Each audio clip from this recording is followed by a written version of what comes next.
हमारे देश में गरीब बच्चों और समाज हित के लिए काम करने वाले बहुत से ऐसे लोग हैं जो एनजीओस बनाकर ऐसे बच्चों की पढ़ाई लिखाई में मदद कर रहे हैं। लेकिन कुछ लोग ऐसे भी हैं जो समाज सेवा की आड़ में फर्जीवाड़े का धंधा कर लोगों से मोटी रकम ऐंठते हैं।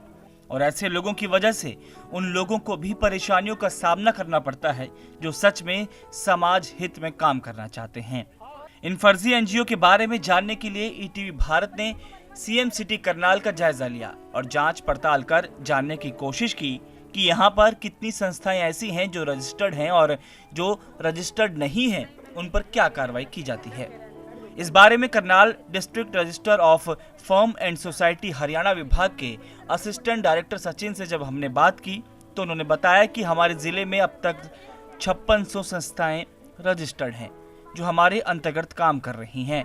उन्होंने हमें पूरी प्रक्रिया के बारे में बताया कि एनजीओ को शुरू करने के लिए किन नियमों का पालन करना पड़ता है।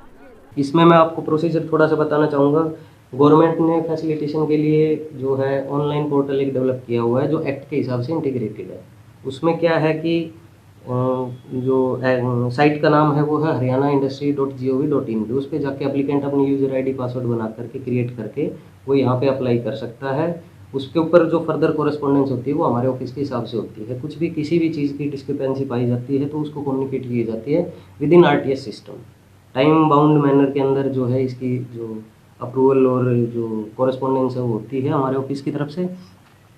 इसमें मैं आपको बताना चाहूँगा कि सबसे पहले जो सोसाइटी की रजिस्ट्रेशन है उसकी आइडेंटिटी के लिए एक आपको नेम अप्रूवल चाहिए होता है, जिसके लिए आपको 3 बंदों की रिक्वायरमेंट है, मिनिमम 3 पर्सनस की, और उनके एड्रेस प्रूफ और नेम की वो आती है, आधार की कॉपी लगती है और वो भी आरटीएस के तहत ही हम उनको अप्रूवल देते हैं। देर आफ्टर क्या करते हैं कि सोसाइटी की रजिस्ट्रेशन आती है। सोसाइटी की रजिस्ट्रेशन के टाइम पे 6 से 7 जो है हमारे मैंडेटरी डॉक्यूमेंट्स हैं जो उनको अपने बनाने फाइल करने होते हैं। दूसरी बात ये है कि उन्होंने अपने बायलाज, रूल, रेगुलेशन और एम्स ऑब्जेक्टिव अपने दिखाने होते हैं पर्टिकुलर एक संस्था को रजिस्टर करवाने के लिए। उनसे बाहर जाके वो काम करते हैं वो गलत माना जाता है।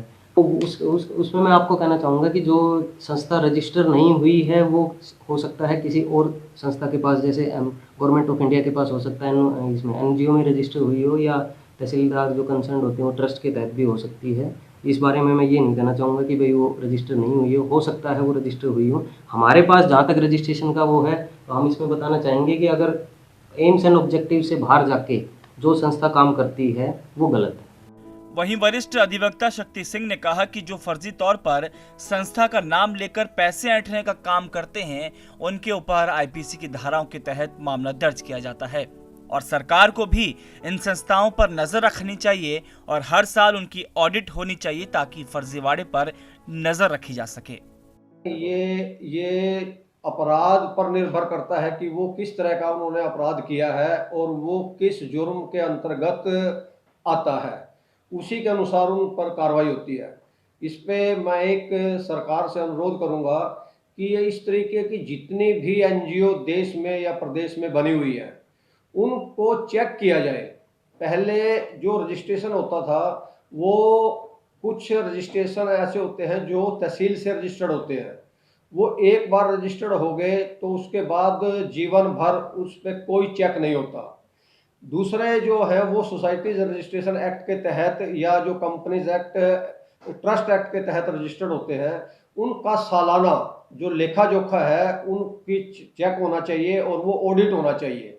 सरकार को इस पर ठोस कार्रवाई करनी चाहिए और हर साल हर एनजीओ के रिकॉर्ड ऑडिट होने चाहिए और उनकी चेकिंग होनी चाहिए। जो भी उनके लेखा जोखा कार्य या उपलब्धियां हैं उनकी रिपोर्ट सरकार के पास जानी चाहिए। कलारागनी नाम से एनजीओ चला रही रजनी ने बताया कि वो निस्वार्थ भाव से बच्चों के लिए काम कर रही हैं और अगर कोई व्यक्ति फर्जी तौर पर संस्था या एनजीओ बनाकर सिर्फ पैसे कमाना चाहता है तो उन पर सख्त कार्रवाई होनी चाहिए ताकि ऐसे लोगों की वजह से किसी भी संस्था का नाम खराब ना हो। हर क्षेत्र की बात करें तो वहाँ कुछ ऐसे लोग होते हैं जो ईमानदारी से काम करते हैं और कुछ ऐसे लोग होते हैं जो सिर्फ अपना प्रॉफिट देखते हैं, फ़ायदे के लिए वो किसी भी तरीके के शॉर्टकट्स अपनाते हैं। लेकिन ये बात भी सच है, वहाँ जो सच में काम करते हैं, जो फील्ड में जाके ग्राउंड लेवल पे काम करते हैं, हम लोग स्लम एरिया में जाते हैं जहाँ पे इवन खड़ा होना ही बहुत बड़ी बात हो जाती है क्योंकि इतने छोटे घरों में 10-10, 15-15 लोग रहते हैं और उन चीज़ों को देखकर और समझकर उनको क्या ज़रूरत है और किस दिशा में उनके लिए काम करना चाहिए, ये प्रैक्टिकल नॉलेज हमें तभी मिल पाएगी जब हम उन लोगों से जुड़ पाएँगे। और जो लोग हैं जो इस फ़ील्ड को ख़राब कर रहे हैं, तो डेफ़िनेटली उनके लिए कुछ ऐसी सख्त कार्रवाई होनी चाहिए कि बाकी लोगों का एटलीस्ट नाम ना ख़राब हो, जो सच में इस दिशा में काम कर रहे हैं। फिलहाल करनाल में जो एनजीओ या संस्था चल रही है, निस्वार्थ भाव से काम कर रही है। विभाग को अभी तक कोई भी ऐसी शिकायत नहीं मिली जिससे ये स्पष्ट हो सके कि कोई व्यक्ति पैसे ऐंठने का काम कर रहा है, और अगर ऐसा कोई करता है तो विभाग का कहना है कि उस पर तुरंत कार्रवाई की जाती है। करनाल से टीवी भारत हरियाणा के लिए मुनीश टूरन की रिपोर्ट।